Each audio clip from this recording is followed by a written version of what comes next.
మహమ్మదీయ సంప్రదాయంలో ఆఫ్ఘనిస్తాన్లో ఒక వ్యక్తి ఉండేవారు, షేక్ అబ్దుల్ ఖాదిర్ ఉల్ జిలానీ అని. ఆ తర్వాతి కాలంలో ఆయన మహమ్మదీయ సంప్రదాయంలో ఒక పెద్ద ప్రొఫెట్, అంటే ఒక సన్యాసి వంటి వ్యక్తిగా మారిపోయారు. ఆయన చిన్నతనంలో ఆవుల్ని కాస్తున్నాడు ఆఫ్ఘనిస్తాన్లో.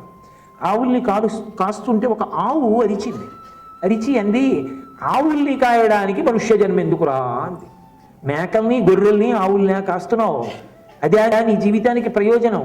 మనిషివై పుట్టినందుకు మనుష్య జన్మకి కావలసిన జ్ఞానాన్ని సంపాదించు అంది. ఆయన వెంటనే ఇంటికి తిరిగి వచ్చి ఇంటి పైకి ఎక్కి చూశాడు నేనేం చెయ్యాలి అని. అంటే ఆందోళన. ఆయనకి ఇరాక్ వెళ్ళిపోతున్నటువంటి కొంతమంది భక్తుల యొక్క గుంపు కనపడింది. వెంటనే మేడ నుంచి కిందకి దూకి, అమ్మా నేను జ్ఞానం తెలుసుకోవడానికి ఇరాక్ వెళ్ళిపోతున్నానమ్మా మత పెద్దల దగ్గరికి అన్నాడు. తల్లి ఆగు అని లోపలికి వెళ్ళి 40 బంగారు కాసులు తెచ్చి, ఇది మీ నాన్న ఆస్తిలో నీ వాటా, నువ్వు ఇక తిరిగి రావు, నాకు తెలుసు, రావాలని నేను కోరుకోవట్లేదు. నువ్వు నీ గురువు దగ్గర జ్ఞానాన్ని పొంది పరమేశ్వరుణ్ణి చేరుకో. ఈ 40 బంగారు కాసులు పైకి కనపడకుండా నీ కోటు లోపల దారం పెట్టి కుట్టేస్తానని కుట్టేసి వెళ్ళిపోతుంటే ఆవిడ కొడుకుని పిలిచింది. నా చేతిలో చెయ్యేసి ఒట్టేసి ఒక్క మాట చెప్పమ్మా, నీ మాట నేను ఎన్నడూ మరిచిపోనని ఒట్టేశాడు. ప్రాణమే పోయినా అబద్ధం చెప్పనని మాట తప్పకుండానమ్మా అని ఒట్టేసి బయలుదేరాడు. ఆ గుంపుతో కలిసి వెడుతుంటే దారి దొంగలు వచ్చి అందరినీ దోచుకుంటున్నారు. పిల్లాడు ఏదో చిన్న కోటు వేసుకుని వెడుతున్నాడు. నీ దగ్గర ఏమైనా ఉందా అని అడిగారు వాళ్ళు. నా కోటు లోపల మా అమ్మ కుట్టేసింది, 40 బంగారు కాసులు ఉన్నాయి అన్నాడు.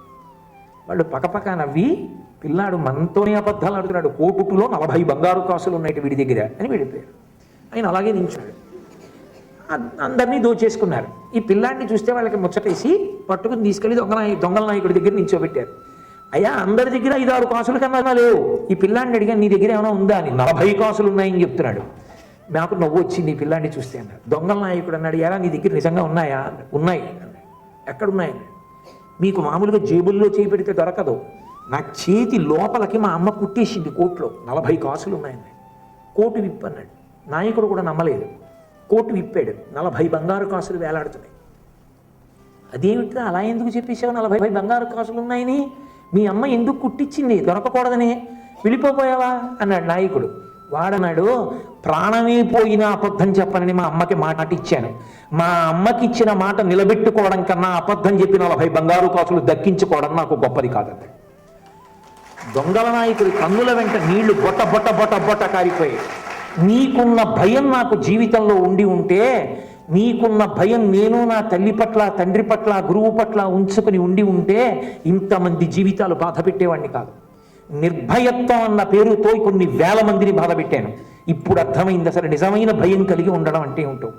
కాబట్టి నేను నీతితో పాటు వచ్చేస్తున్నాను పద అని తన గుంపునంతటినీ తీసుకుని అతనికి శిష్యులైపోయి వెళ్ళిపోయాడు. మహమ్మదీయ సంప్రదాయంలో అతను పెద్ద ప్రవక్త అయ్యాడు.